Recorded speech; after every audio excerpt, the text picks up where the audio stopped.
What black market existed in your school? Ecstasy and burned CDs. A porn ring. Kids would find their dad's VHS pornos or magazines and sell them to this kid. Then he'd turn around and sell it for profit.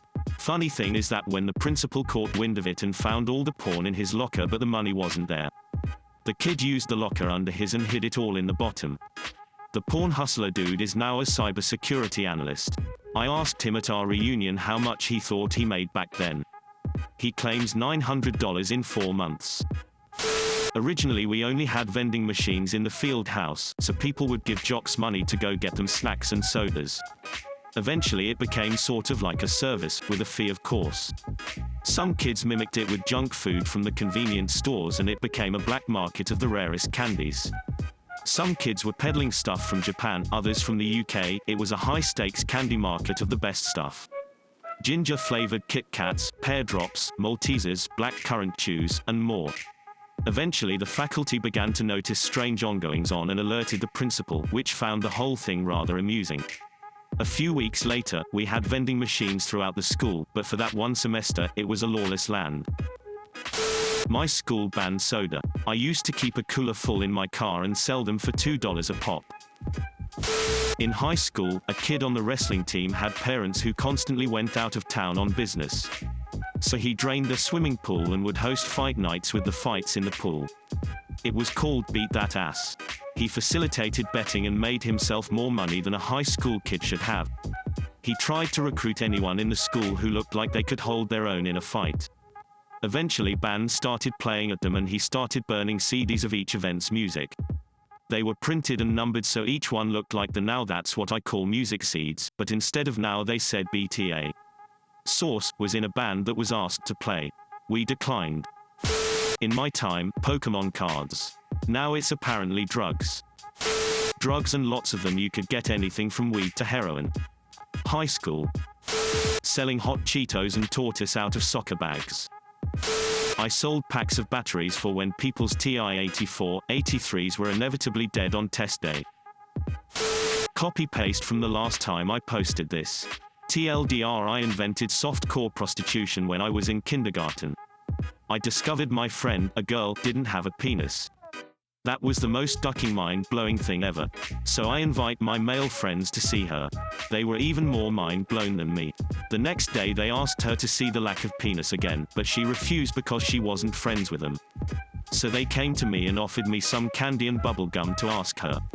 Obviously I quickly turned this into a business opportunity, and by the end of the day I had more candy than I could carry in my rather large pockets. I don't think there was anybody in that kindergarten that day, boys, who didn't get to enjoy the view of a smooth vagina. I gave her a cut too for every client. The principles of fairness and integrity have always been a huge part of my upbringing. The next day parents were called. Little Porno Sonic got yelled at a lot. By the principal of the kindergarten, by her parents, by his parents. Candy had been confiscated. Rights of small and medium entrepreneurs meant nothing in that particular institution. Used to do commissions in drawing naked people. The cafeteria, not school-run, kind of just a cafe inside the school, would charge $3-4 for a peanut butter and jelly sandwich, so one girl kept the ingredients in her locker and charged $1. When the school caught wind and shut it down, they tried to guilt us all by saying how the cafeteria was someone's livelihood and we were taking away from that. But like, $4 for peanut butter. Used to sell pot inside dry erase markers. Color-coded per price, and nearly undetectable. My mum owned a sweet shop and sweets were banned in our school as we had to be healthy meals and all that. So she'd constantly give me bags of sweets to smuggle in and sell every day at dinner. Made an absolute bomb. PPPs, positive participation points. These were little yellow tickets that teachers handed out to students who were participating positively. Every month there would be class-wide and school-wide draws for prizes. The more PPPs you had, the greater your chance of winning was. Didn't take long for kids to copy the template in Word and start selling stacks of PPPs. In 8th grade, 2001, I got a Playboy from my older sister's BF. I cut out the nudes and sold them one at a time to the rest of the guys I knew. A $5 magazine turned into close on $50. I didn't get caught, but a few days later another kid tried the same thing with one he stole from his dad's stash. He was caught. School tells his dad. Dad is unusually pissed off about it.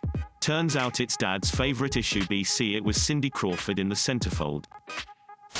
I used to sell bootleg movies in high school. Not the kind of bootleg where you take a video camera into a theater, but I knew someone who kept getting early versions of movies that I guess are sent to theaters. They had some message about it being for screening purposes only, internal use, I don't remember exactly, and giving them to me. I'd burn a bunch of copies and sell them to people for $5. They were high quality and still early in theaters.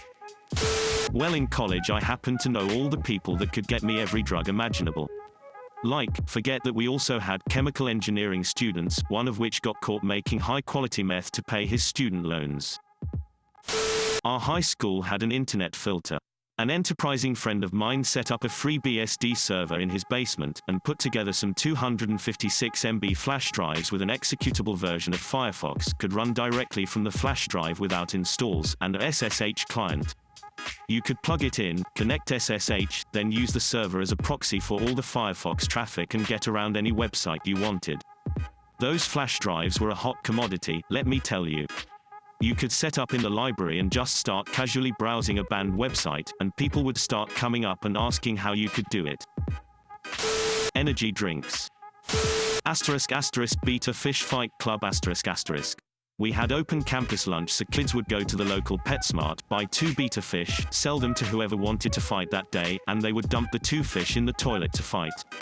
Beta fish are notoriously known for having to be kept alone because they'll rip the other fish to ducking shreds. The winner would get flushed down the toilet. So glad I never experienced that stuff. Public school in America is weird.